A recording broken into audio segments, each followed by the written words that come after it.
Good afternoon, everyone. Welcome today to this event that we're hosting at URI North America. How do we support LGBTQ people and Interfaith Call to Action? My name is Tahil Sharma, and I'm the Regional Coordinator for North America at the United Religions Initiative. And I'm very excited to have this conversation today with familiar folks and new folks, with colleagues and folks who I look forward to working with in the near future. This conversation being hosted at the United Religions Initiative is pretty new to us. We are an organization that goes back about 25 years when we came to existence in the year 2000 after years of thinking about how various faith communities can come together to focus on peace, justice, and healing. With that time, URI has grown into an organization with over 1,100 chapters in 110 countries. But even then, we've come to struggle with some really big elephants in the room when it comes to our ideas of radical inclusion. And one of the communities that we've often struggled to include in this space is oftentimes the LGBTQ community. Now, there are faith communities that have very difficult, challenging relationships when it comes to the conversation of gender and sexuality. But in the name of a radical inclusion, we at the United Religions Initiative try to make sure we focus on the dignity of all people and make sure they are included in the work for peace, justice, and healing. And today's conversation for folks that are joining in from URI spaces and non-URI spaces alike is a way for us to be able to talk a bit more candidly about the nature of engaging folks who are LGBTQ, who identify across the spectrum of identities of gender and sexuality, while at the same time remembering that our work for interfaith cooperation is sort of the first step into the larger work that we're hoping to commit to for justice and equity. And I couldn't think of two better people for this conversation today because of the ways that they are involved in this work at the grassroots level and at the national and regional levels. So I'd like to introduce my colleague Tyler Coles, who goes by they and he, and my colleague Paul Raushenbush from the Interfaith Alliance, who's, please excuse me if I'm wrong, but your pronouns are he and him? Perfect. And I'd like to open up for each of them to introduce themselves before we enter our conversation today.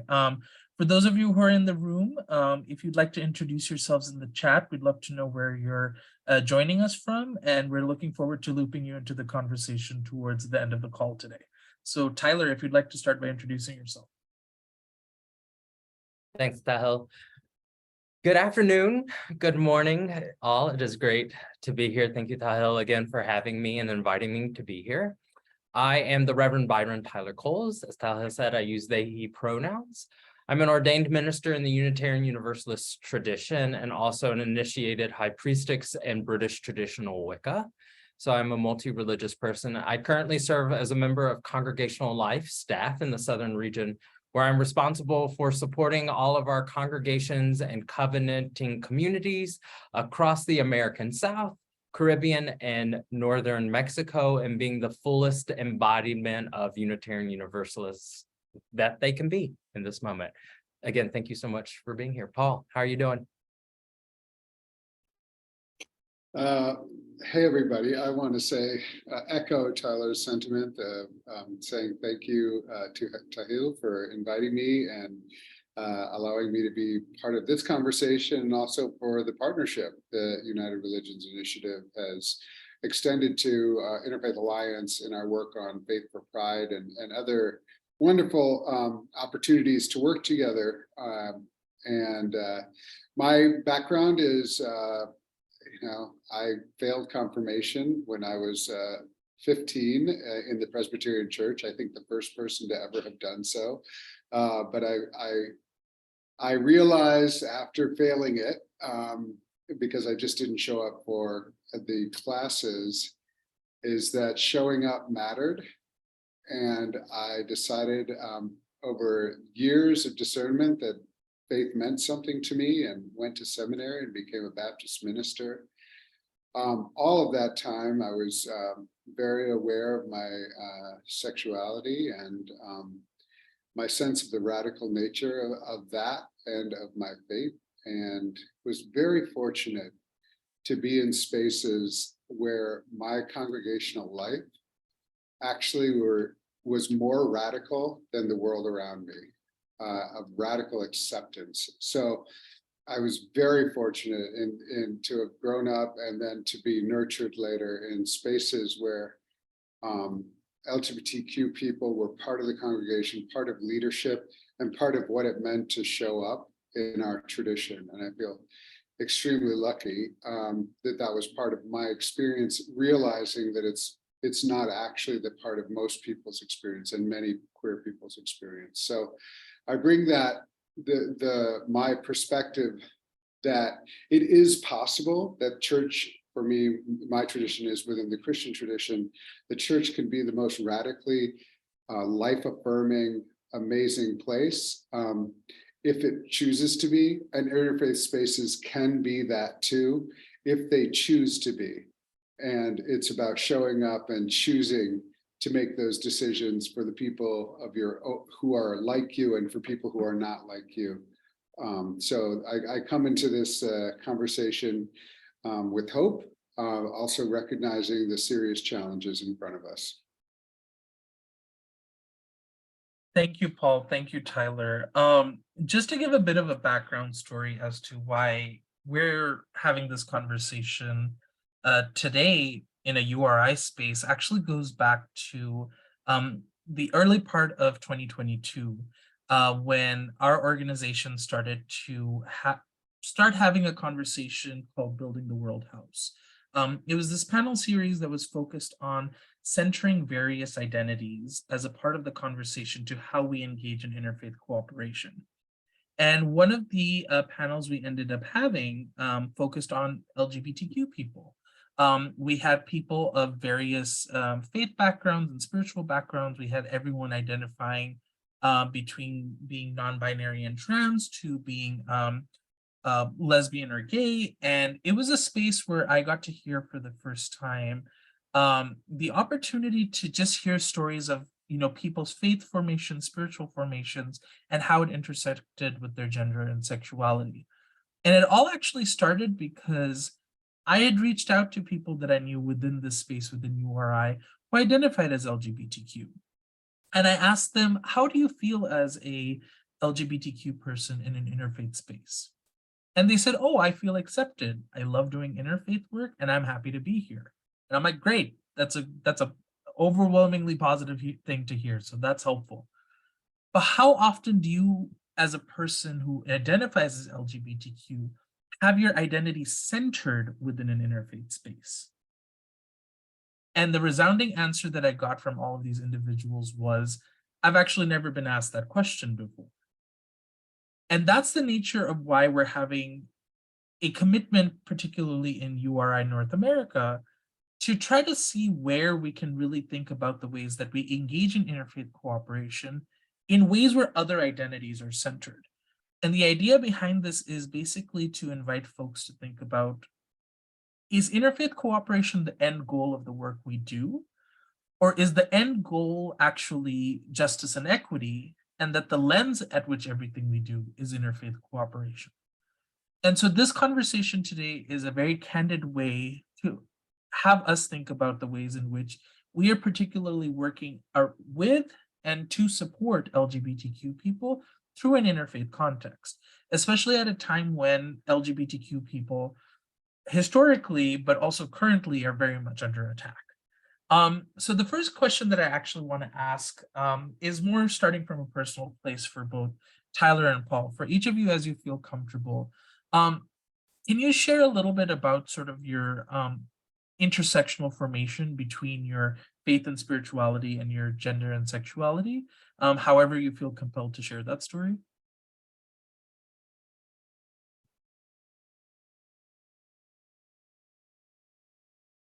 Sure. So for context, I grew up in Southwest Virginia, in a small southern town called Roanoke, Virginia, about 45 minutes south of Lynchburg, Virginia. which is where Liberty University and Jerry Falwell and the bastion of evangelical Christianity is bedrocked, if you will. Growing up in Appalachia in the 90s, it is a combination of both blessedness and cursedness all at the same time. And it is important to name, like, as a queer person, both in terms of gender identity and sexuality, I'm also Black.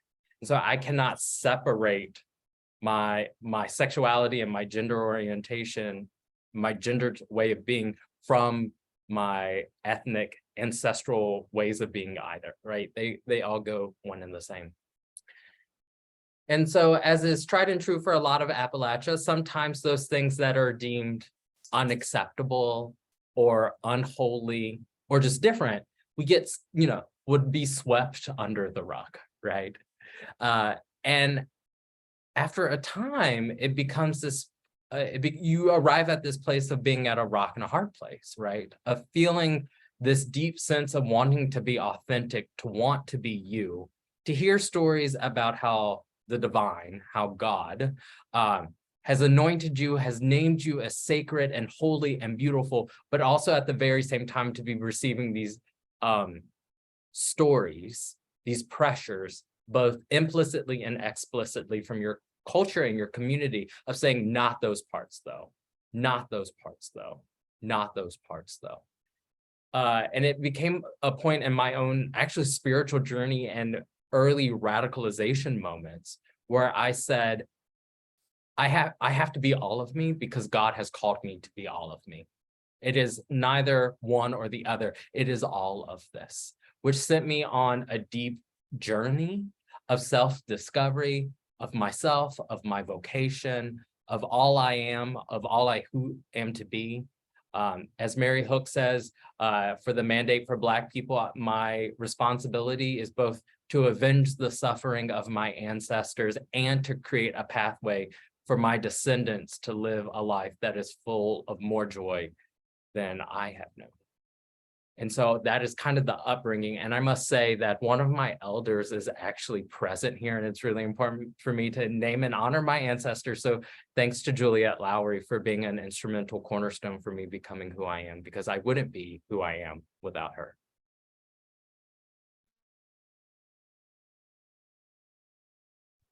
Well, I love especially that last part of recognizing like who came before us, and I feel like I came up in a particular moment in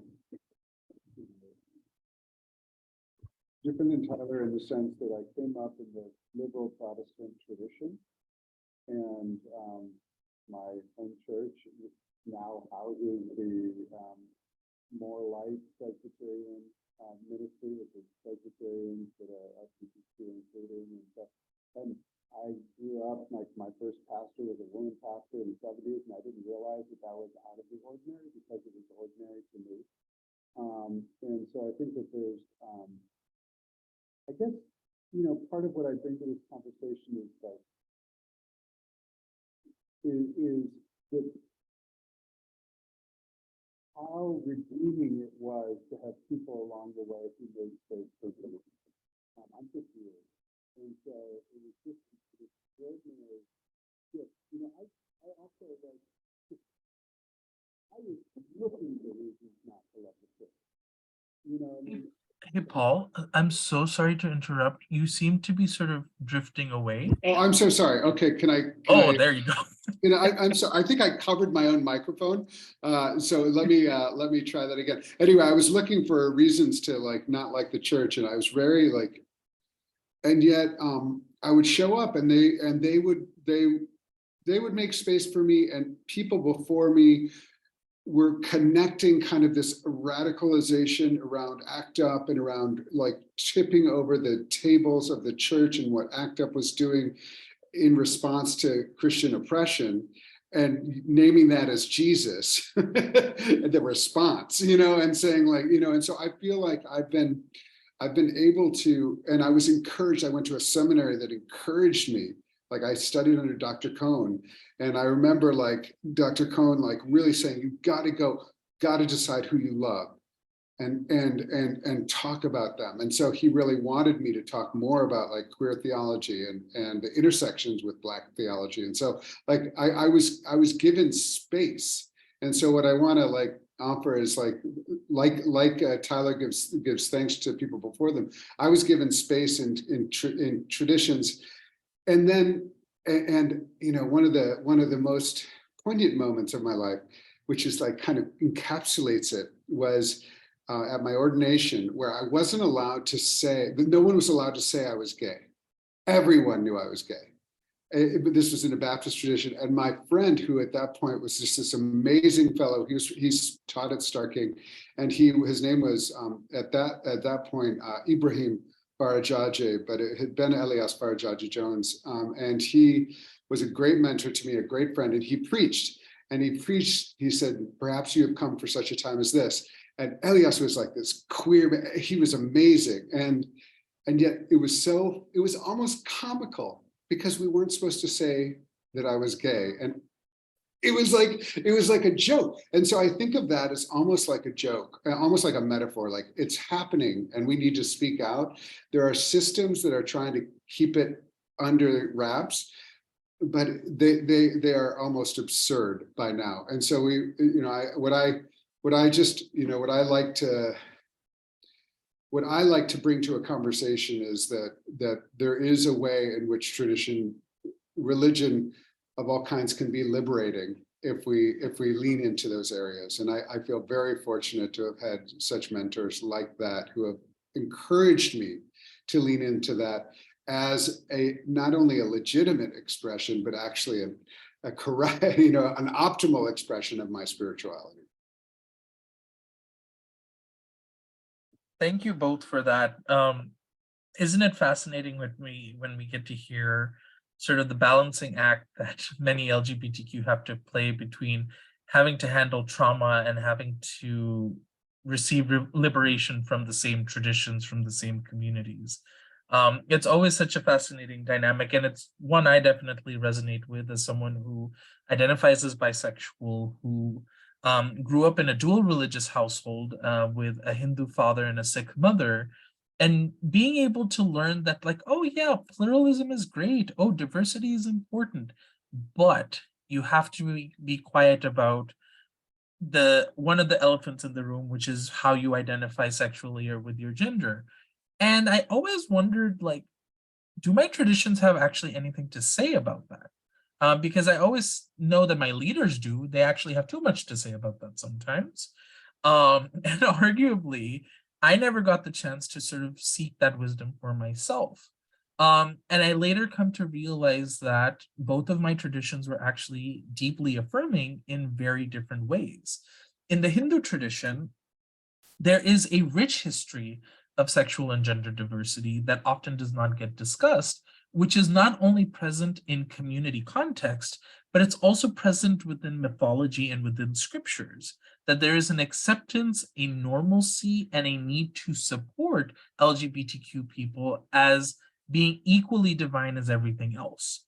We have many stories of deities who identify as queer, who have gender fluidity, who engage in ways of being able to show the balance between the masculine and the feminine in ways that we don't usually talk about in the American ethos or the Abrahamic ethos. And for me to know that my tradition has not only honored that, but has honored that for centuries before I could even think that our traditions were being discussed in this way, made me feel so affirmed. Alternatively, in the Sikh tradition, which is not as old as Hinduism, there still was this idea of an unconditional dignity and justice that everyone deserves. Albeit that the Sikh tradition does not even mention sexual practices or sexuality in very vivid ways, it still reminds us that there is this relationship between gender identity that each of us holds individually towards a genderless and an all-encompassing gender divine entity. And that we have that mutual responsibility for service and justice for every single person. And being able to realize, to have an epiphany that both of your traditions are kind of backing you up and saying, like, yeah, you should own your gender and sexuality, because you have a lineage that's supporting you, you have ancestors that support you, is a really big deal. And that those ancestors don't have to be your own bloodline, that they can be a part of a lineage that is chosen for you. And I think that was a really majorly affirming thing for me as well. And now we kind of carry that context into the work that you both do for various organizations and faith communities.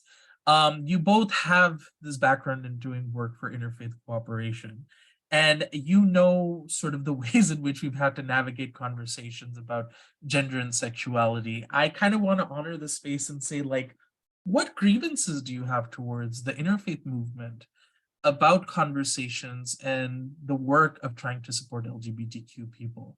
What are we still doing wrong as interfaith communities across the country and the world?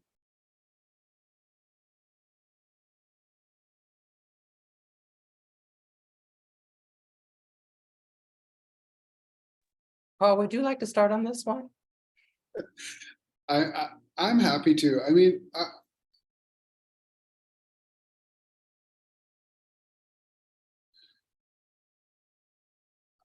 I don't think I'm going to do the grievances piece. I mean, I do think, I understand that it's, what I'll say is that I think there's different kinds of interfaith work that is called for at different times. And I have been very involved in interfaith work that is really about mutual understanding and conversation without necessarily looking to transform the society or one another, but really the first step is understanding. And often that is a massive undertaking. And I've been parts of organizations that have done that work. And I am so glad that they exist, because it's very hard work. And in those cases, like in many cases, I don't necessarily think I have often realized that it is impossible for me to center me, because it will stand in the way of some other conversations that also are important and could also be life-saving, and that people need to be heard. And so I have been I have avoided bringing myself into those conversations. In fact, I have been in situations, and this is uncomfortable. I'll say it's been uncomfortable, where I have been in conversations about, well, we're going to plan to do something together, and yet I know that they are in the act of doing work that harms me or harms my family, and yet there's another project that we're working on that could be beneficial to many people, around poverty, for instance, around the environment, where and so I absent that essential part of me in order to be pragmatic about other good work, and feeling like maybe this is not the time. I have to say, like, in my current work, I don't do that anymore. And it doesn't mean that everybody has to work with us on our LGBTQ equality work.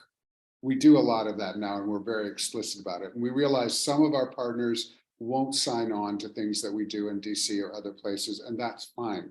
Doesn't mean that we're not going to ever talk to them again. We're going to work with them on things that we agree with, and we won't sign on to everything they do. However, I won't not claim that that's an important part of my work, because we are doing advocacy work, and we have a point of view about the role of religion in society, which is not to discriminate. So I have, like, it's almost like, what's the mission, and where do you want to fit yourself in? And I am just, I'm not saying like what I've done is right to absent myself. I've just said, like, I've been pragmatic in those moments and just said, okay, we're working on something else right now, and this will break our ability to work together, or at least I perceive that. And ultimately, I didn't want to be in those spaces anymore.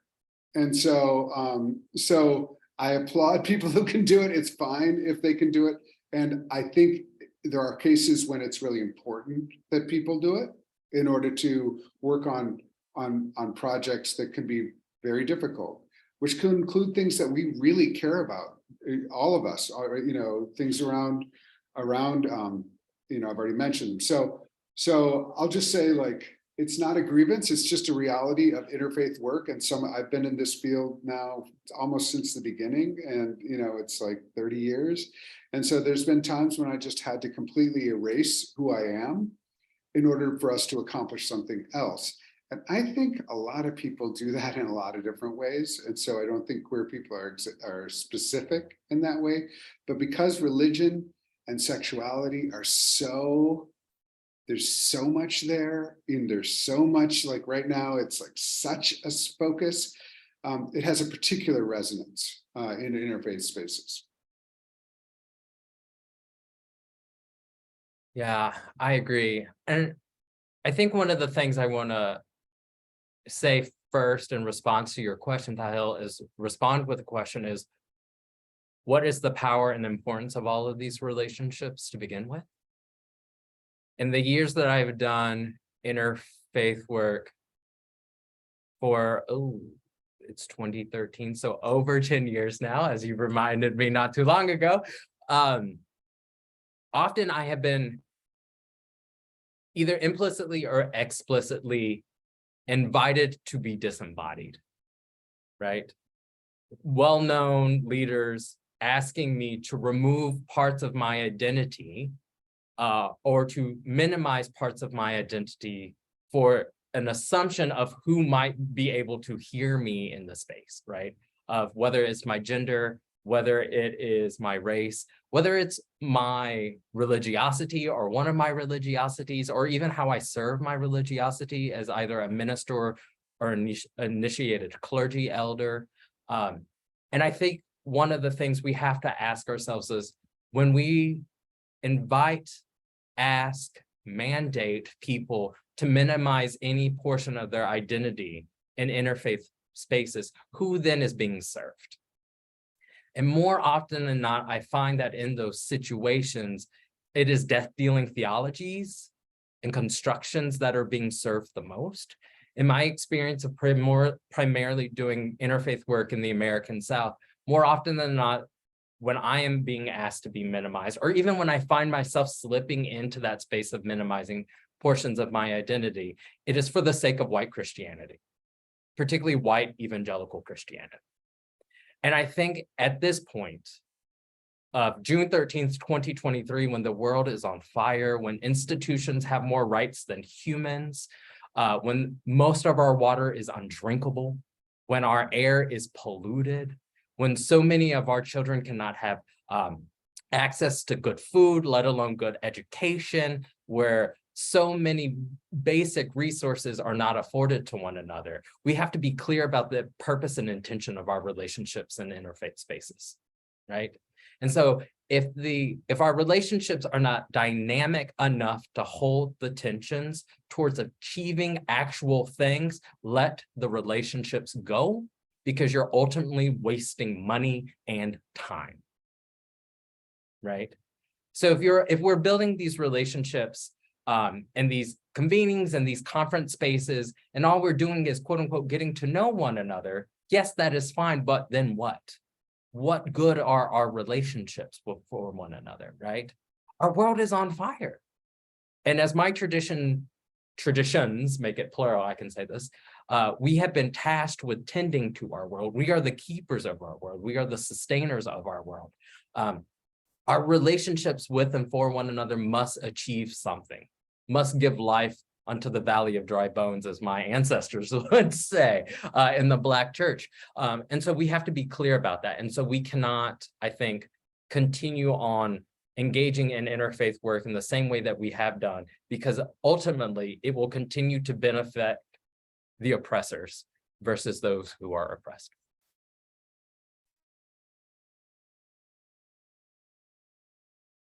This is giving me so much to think about, and I thank you both for, you know, raising the points that you do. I think there's certainly that that strategic approach that we have to take in every room we walk into about the ways that we're going to engage in interfaith cooperation.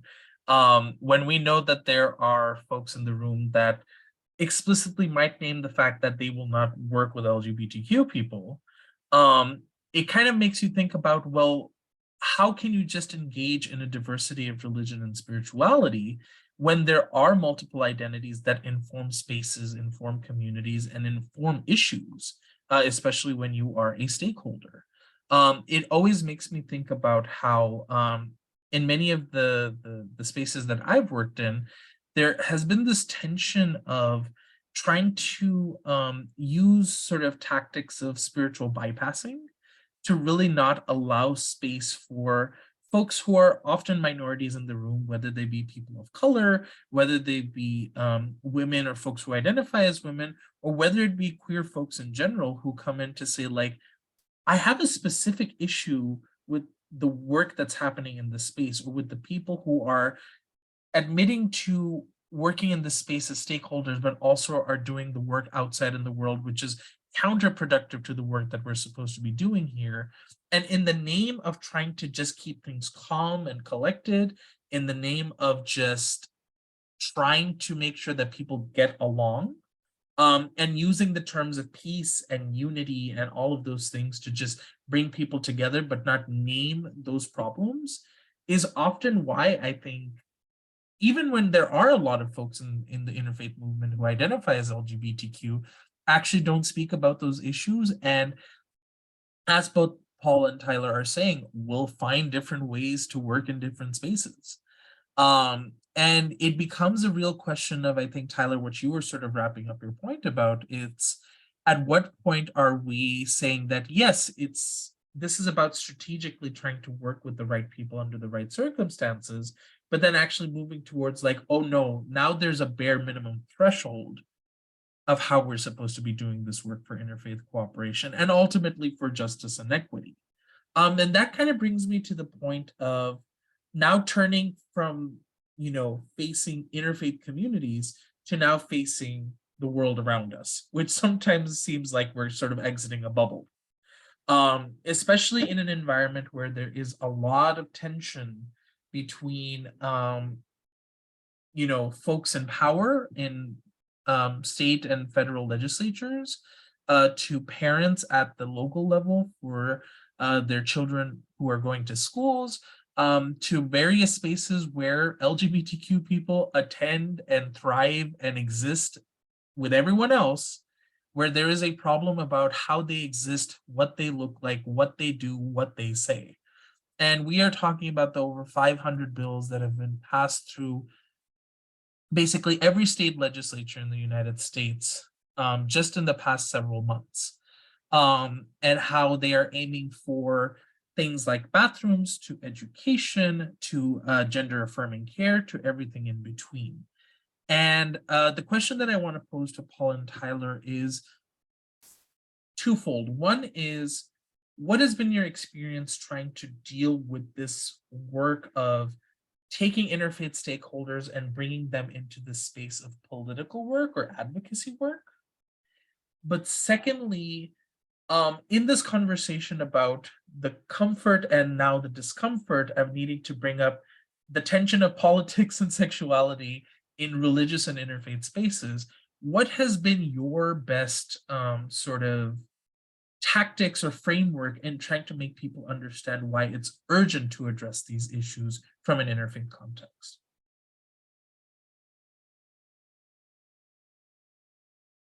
Don't rush too quickly at these easy questions. I will, we have over, as I mentioned at the beginning, this month we are working with over 120 groups across the nation, including URI, and the Unitarian Universalist, in order to rally religious communities to specifically not just celebrate LGBTQ people, but to organize and to mobilize to counteract these bills that you referenced. And I think this is really important, not only because we're right, but because we represent the majority opinion in America. And these bills are being put out there by well-funded, very well organized people, and they are not grassroots organized. And we have to speak up. We have to change the narrative that religious,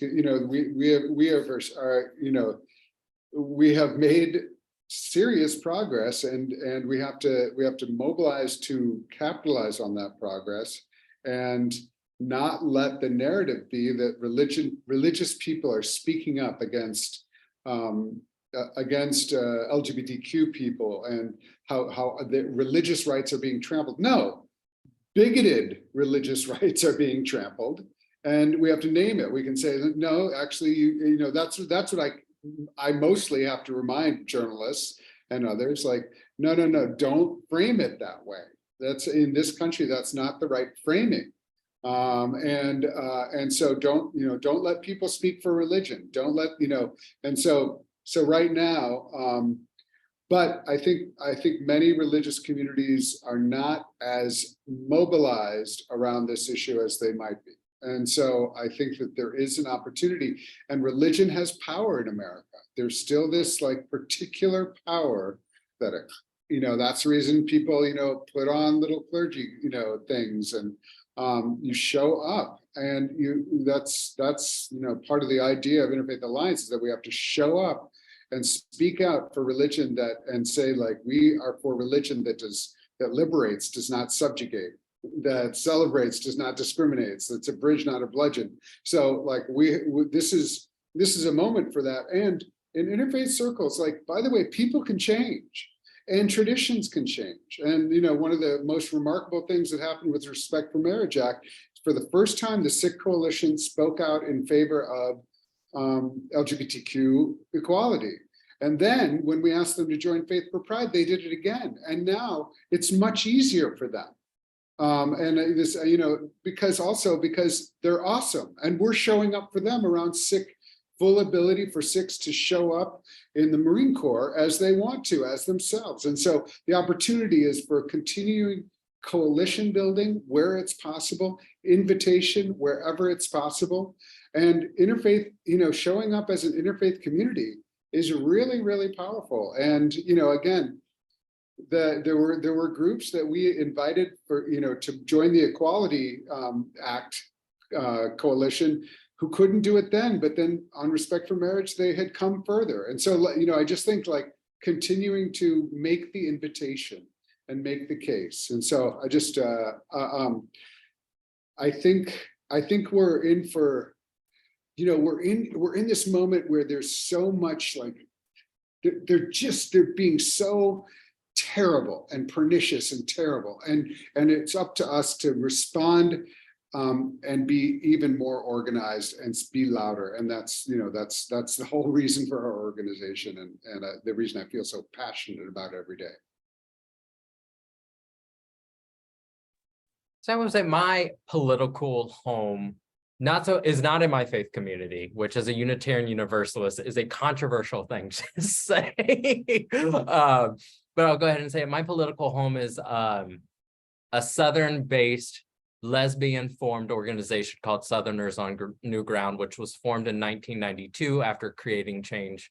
And it is a pro-poor, pro-migrant, pro-queer, pro-trans organization, pro-working, pro-rural community that understands Audre Lorde's "The Personal is Political" and takes this seriously, right?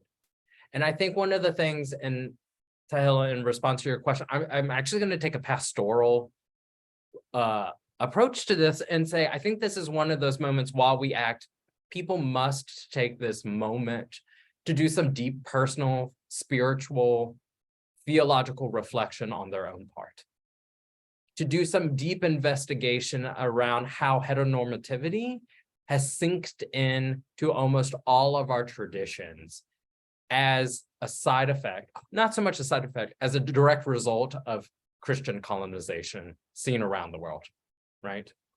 And I say this as I have talked to many of my friends who are indigenous, whether in what is now called North America or in Western Africa or across the space. And when there is deep study of sacred narratives, they can literally track the shifts in their narratives around how there was a diversity of sexuality and gender expression colonization happened and there was this tight confining that happens, right? And I think this is important to name both for the yumminess that is the bedrock of Christianity. Mind you, while I don't identify as a Christian, I am a Christian. I'm a Jesus follower, right? And it took me leaving Christianity to be in relationship with Jesus. And that's not my fault, that's the church's fault. And I'm very clear with that.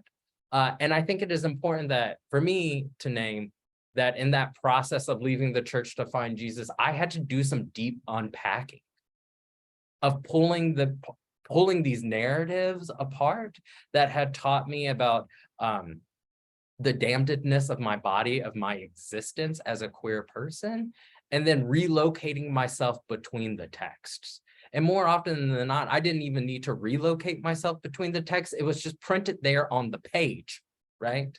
And so I think it is really important that many of us take on this spiritual practice of relocating ourselves in these sacred traditions and rooting the heteronormativity out of them so we can find the spiritual sustenance to counteract the death-dealing motions that we see in this world that are taking manifestation in one of these forms through these transphobic, anti-LGBTQ bills.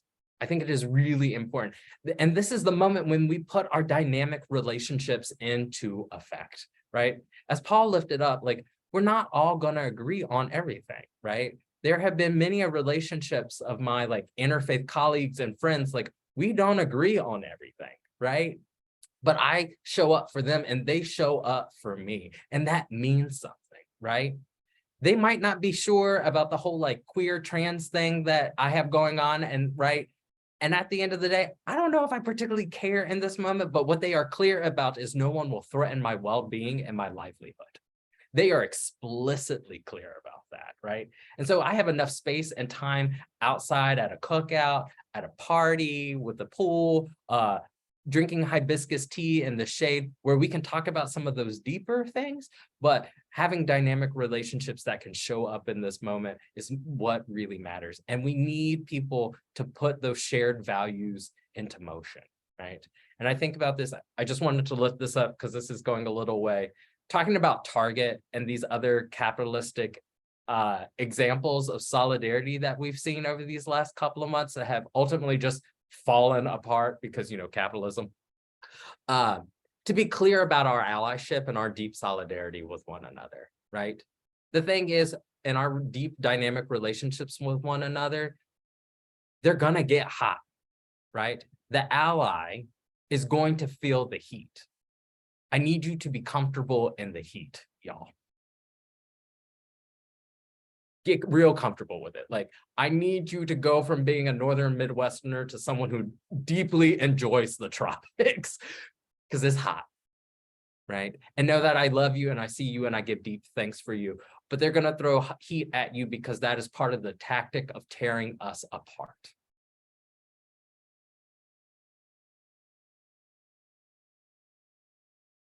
I don't know if it was you saying this or if it was out of sheer convenience, but the weather is changing outside over here today. And I think it has a lot to do with, I think, just that prophetic voice you're bringing into this. I think both you and Paul are really, highlighting some important things that we need to consider when we engage in this work. And before I open it to other folks in the room, I'm actually going more leaning towards some of the stuff that you're saying, Tyler. What are some invitations for folks that you have in the room today about how they might consider doing this kind of intentional work to support LGBTQ people in their interfaith spaces for the first time? What recommendations do you have about how they engage it both in the context of that deep theology, that deep religiosity, versus then how they might engage with it socially or politically? What are some ideas or thoughts that you have about ways people can start doing this work or maybe do this work more effectively?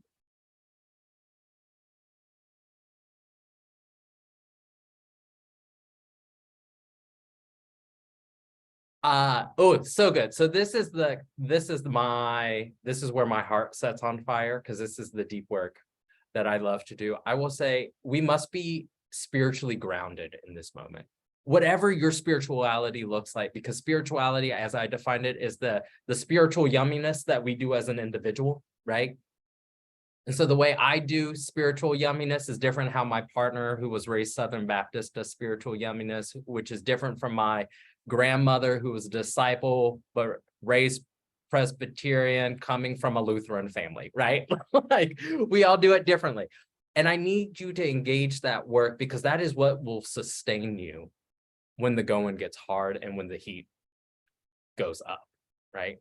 And then I need you to take that spirituality and I need you to expand it, turn it, twist it a little bit to where you can see your deep shared spiritual beliefs in relationship with other people, right? Because it is about how we are in dynamic relationship with one another. And I need you to get involved in an organization, right?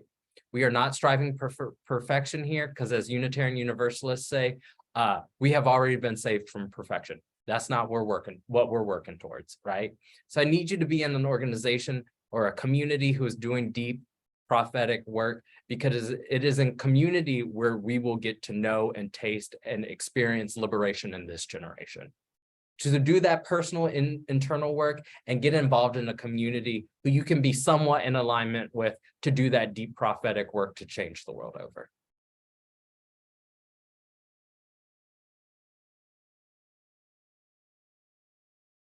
I love that. I think going into every room curious about who's really in the room, and asking really like great questions, like who do you love, and who are you here, who's here with you, and how did you come to this room? You know, I mean, I think that, you know, these are things that are often brought up in interfaith spaces and encouraged in interfaith spaces. And if we give permission to be honest and really let people go there, the work will get deeper and the work will get stronger. And interfaith coalitions, and you know, I think that will, even if, you know, even if things that we don't particularly like come out, at least it'll be truer.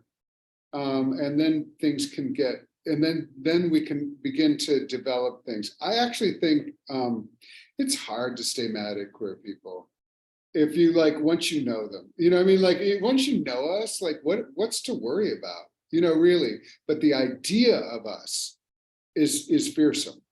And the idea of us is undermining. And oh no, I had a chance to interview Bishop William Barber, who's amazing, by the way, because Bishop Barber has not thrown queer people under the bus in order to do some other things, which I really appreciate, because he could. But he said, like, what the thing, you know, we were talking about erasing history. And he said the thing, and I was like, oh, because they're scared about feeling hurt. And he was like, I don't think it's just they're scared about their kids feeling hurt. I think they're scared that their hearts will be changed. And I thought that was really beautiful, because it's like, if you give people the opportunity to hear history and learn about how they can really reckon with it, they may change their heart. And that's the most scary thing to people who want to hold on to power and who want to hold on to specific systems. So if we give people the opportunity to be able to be changed, then perhaps you know, that's the way things will change, and that hearts will change. So create space, you know, be curious, create spaces that are as honest as possible in interfaith work, and imagine, you know, really imagine what we can do together. I think that's really important.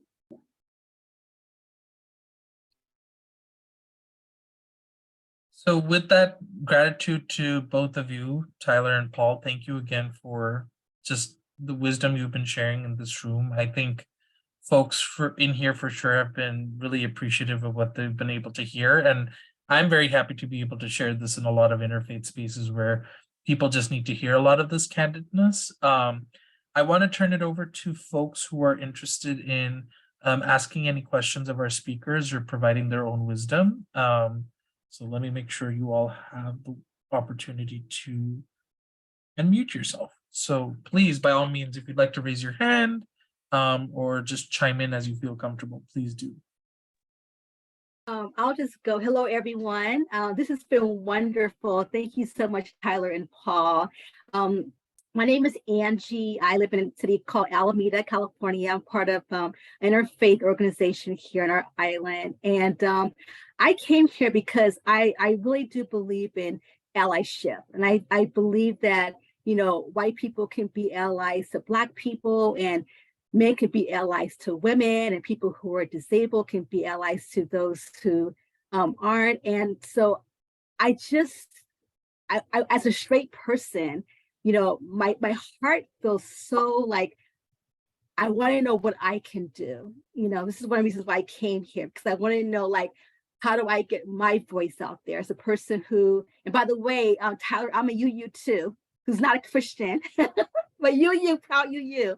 And like, I want to see, you know, our faith and the faith of all of us to rise and to say that God isn't about hate. You know, how can you talk about your love for Jesus and you hate anyone, you know? And it's just, and so I just feel like I want to know what I can do. How do I participate? How do I make a difference? And sometimes I feel like I just don't know where to start. And so Tyler, you were saying about getting involved in some kind of organization that's doing this work. And so I'm going to be that's my job for myself, to look around and see what organization I can fit into to do this work of building brotherhood and sisterhood for all of us, whether we're LGBTQ, Black, white, I don't care. I just want us to all come together as a human body. You know, like, why is it so hard to love each other? Why is that so hard?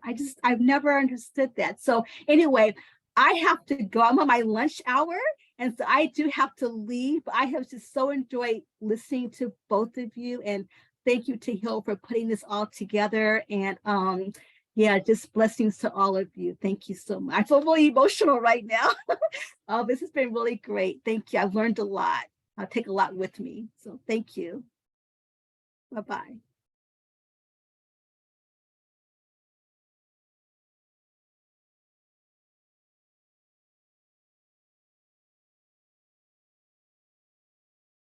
Anyone else who'd like to speak?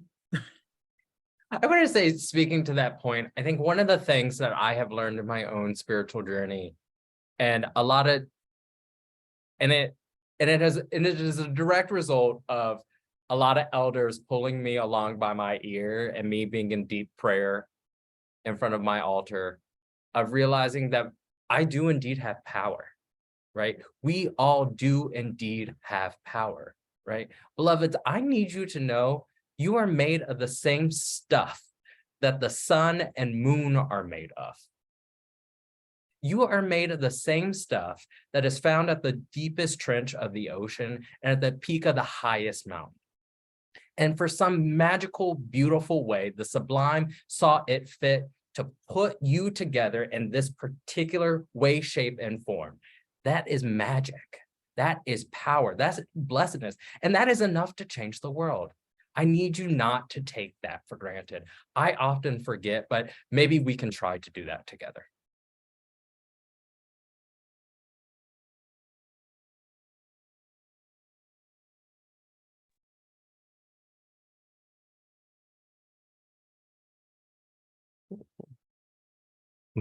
I love what you just said, Tyler, about us being made of the same stuff as the sun and the earth and the moon and the deepest trench of the ocean.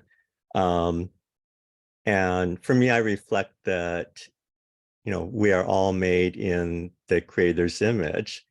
And what does that mean? I mean, with, you know, as a gay person, you know, if I was really made in the Creator's image, then part of the Creator must be able to, well, must be gay. If I was a bi person, then part of the Creator must be bi as well. Or, you know, the same goes with anyone within any of the communities. With my journey, I'm a recovering Catholic and grew up in very conservative Eastern Washington in a tiny town of 1,000 people, and was raised Catholic, but had to keep when I was in my early teens and in high school, I felt for my own safety, I needed to be extremely closeted and careful. And because I was concerned about, potentially either being beat up or lynched by peers in my community. It's taken me years to overcome that.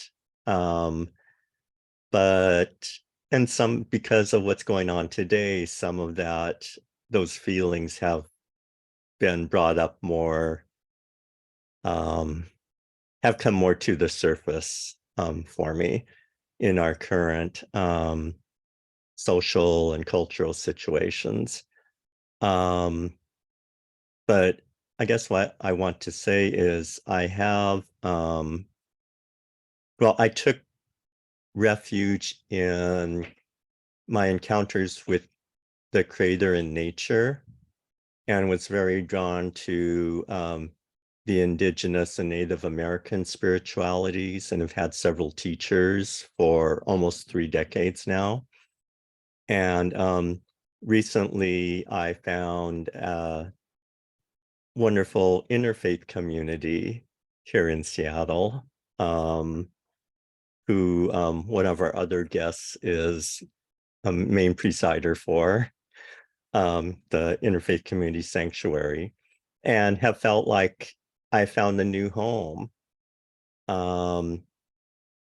which has been wonderful. It's wonderful to have a faith-based community here in Seattle locally that I feel safe with and can identify with, and also feel that they support me for who I am as a being.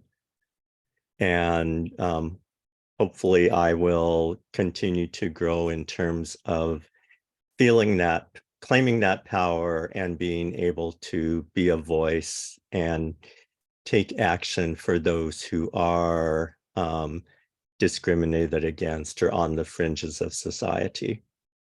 So thank you. This has been wonderful. Thank you. Thank you, Steve. Maybe we can leave room for one more comment or question, if anyone would like to. I want to make sure everyone is heard as they feel compelled to share. Going once, going twice. Well, with that, Karen, yeah. I'd like to just share one little thing that this has brought up for me, these beautiful conversations. Thank you so much.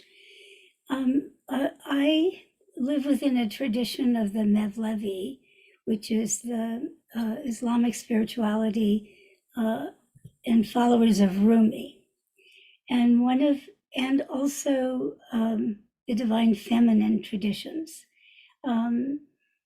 And we have this attunement for radical hospitality as a core way to